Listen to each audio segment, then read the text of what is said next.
How's it going, everyone? Welcome back to the channel. As you can see, there is a different channel name. Instead of Carner Collectibles, we have rebranded and we are calling ourselves Carner Creations, because I don't just collect from other artists, I create my own prop replicas, just like these two costumes you see in front of you. And today we are going to go over the Anakin Skywalker Revenge of the Sith Jedi ensemble, screen accurate parts, fabric sourced from screen use swatches. So without further ado, let's get into it.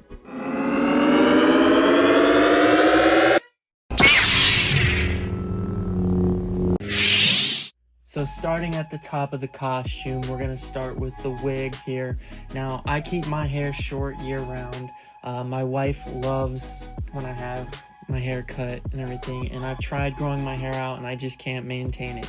So I had to basically source out a wig, especially when I was in the military. I couldn't have long hair anyways, and I've just never had long hair since. So I picked up this wig off of Etsy by a lady named XO Indie Designs. Now at the time it was a really affordable wig. It was like $150. I think it's like $300 something now, but it was alright for what it was. I then took it to my cousin, who's a hairstylist. Thank you, Alexis. She did an amazing job. We put it on my head, we sat in the chair, and she just went to town. I gave her a reference photo she was looking at, and she just like chopped it up for me and got it thinned out. All the curls are still, good and intact, and it's a wonderful piece to have and just brings the whole ensemble together. Now, part of what makes the Jedi look amazing and elegant is their Jedi robes. First seen by Alec Guinness, who portrayed Ben Kenobi in A New Hope. He wore a brown witch-style hooded robe. It had a point in the back, and it just made his silk garments look absolutely beautiful. And they brought it back for episode 1, where you see Qui-Gon and Obi-Wan as a Padawan. He's wearing those Jedi robes as well. And so throughout the prequel series, we see these styles of robe. Now, Anakin in episode 2 wore a different style where he did not have sleeves on his robe. He had, it was like cut and a tabard that went across the front, which is an elegant design and very beautiful, and maybe one day I will do that costume as well. But for right now, this robe styles the pleated design that goes from the front of the robe hood all the way across the back to the other side of the front of the robe hood. There are Jedi tucks inside the shoulder. So basically the sleeve is pulled and the fabric comes over, and it kind of gives them this more shaped off, like muscular looking shoulder. Sometimes just gives them that higher look. Deep sleeves that are really wide, as you can see my hand compared to how long the sleeve is. The robe does fall all the way down to the ground.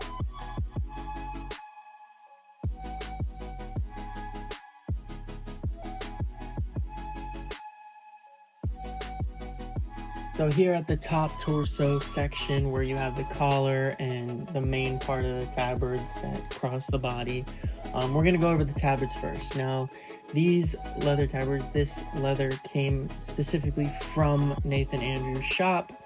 He sourced out the correct color and just the grain of the leather using swatches from the original costume that Anakin wore in Revenge of the Sith. Those swatches coming from the Dressed in a Galaxy book that Trisha Bigger released in 2005 or so. It had a limited edition version which had the Obi-Wan fabrics and the Anakin fabrics and Padme fabrics, which really helped a lot for us cosplayers who love accuracy and wanted to have something that was legit pulled from the screen. So this is as accurate as it gets right here. The leather tabards are in 4 sections. You have a bottom section, a middle section, front-wise, and then you have a top section and a bottom section on the back. So you have a seam on the shoulders, you have a seam where the belt is, and you have a seam on the back side where the belt is as well. A lot of people think that the tabards are in a Y shape, which in episode 2 they were, and they have like the slightest, and I mean the slightest curve to it in order for you to pull this section out and whatnot and keep the bottom part straight, and you're not gonna have that V in the crotch, which I talk more about. If you want to learn how to sew your own tabards, I made a video about that, so you can go check that out. Behind the tabards is the outer tunic. Now, the outer tunic is my prized possession of this costume.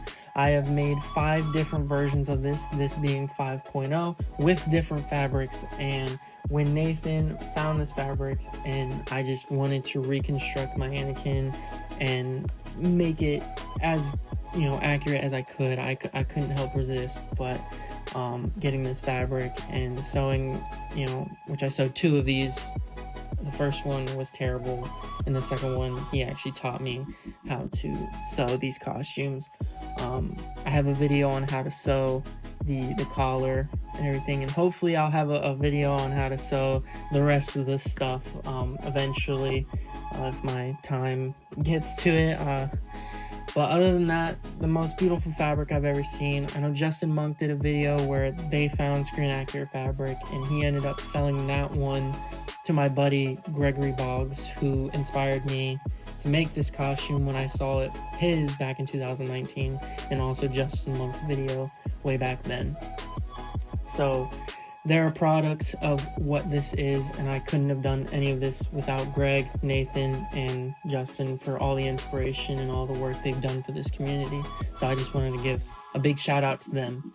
Underneath the outer tunic, you do have cloth tabards, like the leather tabards, and then, just the main part of the tunic that has a skirt portion, which we'll get to in a second.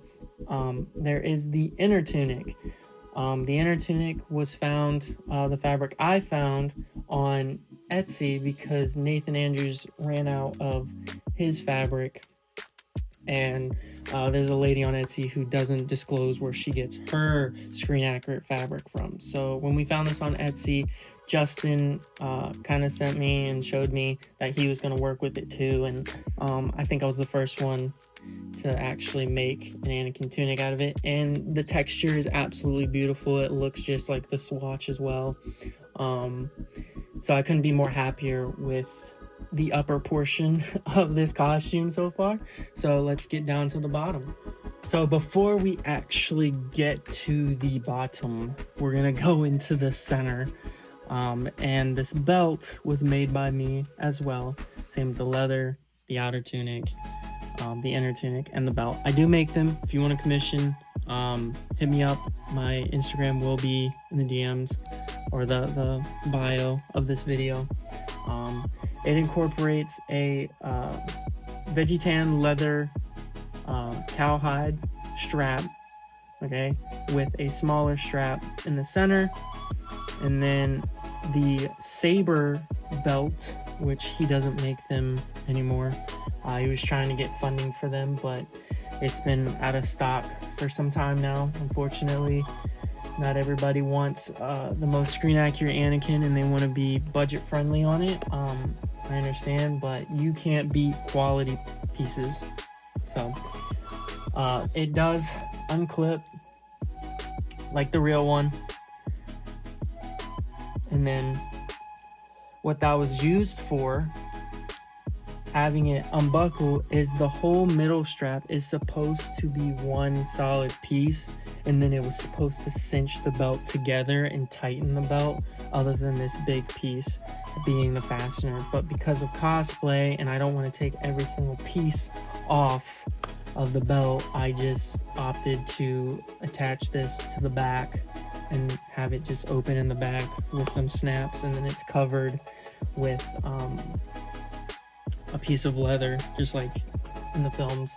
so you don't see any closures, because that was one big thing that George Lucas didn't want in his costumes, is seams or anything that looked out of world. He wanted it to look in world. On the right side of this belt, which is the left side of this video, is the pouch. It is a fully functioning pouch as well. I did make it myself. It's not the best. It was my first pouch, and I might go back and either get one from somebody or make a new one better than this, but it does the job. It's made of real leather. On the left side, right side of the video, is the CoverTech clip belt that holds the lightsaber, just like in every episode. On the back side of the belt, on the right back side, you have the grapple hook pouch, which I just recently did. It's made out of resin. It does not open. It's not functional, unfortunately. And I took leather and rivet the clips, the belt clips, to the leather, and then contact cemented it to the back, because I didn't want to just drill into this piece and it get like stripped out over time or loose or whatever from me putting it on and off. So it's gonna stay on there forever, so hopefully it doesn't break. The next pouch is the breather pouch, which goes on the back of the belt as well. Same concept. I took a piece of leather, riveted on, and then, the contact cemented it. This is non-functional as well, but beautiful. I painted them myself. I am gonna start making these as well if people want to pay the money extra for the belt and these pouches. Like I said, that was my first one. It's not the greatest. You should buy from somebody else, which I will leave a couple examples right here of who you should buy from for this pouch or this belt, if that's the way you want to go. So there's the other back pouch. Have in the center section the glove. Now, this is my second glove that I've ever owned. My first glove was still from the same maker, but she had different buckles, okay? And they weren't accurate, but the glove was like really beautiful, same lambskin color. And if you didn't know, the color of the glove is actually lighter brown than the leather tabards. So if you get your leather tabards, or you're getting an Anakin costume and the glove is lighter and all this and that, don't freak out. It's supposed to be like that. Go look at reference images from Celebration 3 where they had the costume on display, and you can see basically everything, all the colors and how they're supposed to look. So this is what it's supposed to look like next to a chocolate dark brown leather. If you put this next to black leather, you can see the brown. But I ended up seeing that she updated her buckles, so I sold my old glove and I had to get the most accurate buckle, which what people don't know is that these little clip area right here come from a motorcycle boot for motocross and stuff like that, which is really cool. And then it has a gardening little trim pattern on the back, which is really cool. And your little ribbed portion, kind of reminiscent to Darth Vader's glove, with all the ribbing that's vertical on his glove. So a little nod to Darth Vader right there. So that concludes the belt area. Let's move down to where the boots are. After the belt, you got the bottom of the leather tabards. Now, again, you could be like, oh, that's not very important to the costume, but technically it is, because the way that the tunic is sewn, you gotta have it flare out, It's gotta have that little flare and not be hugging the legs. Like I see some, people when they make the costume and they get those generic templates to sew a Jedi costume. But I'm just going to give you some advice to help you out. This skirt has to be larger in the back than the back panel, right?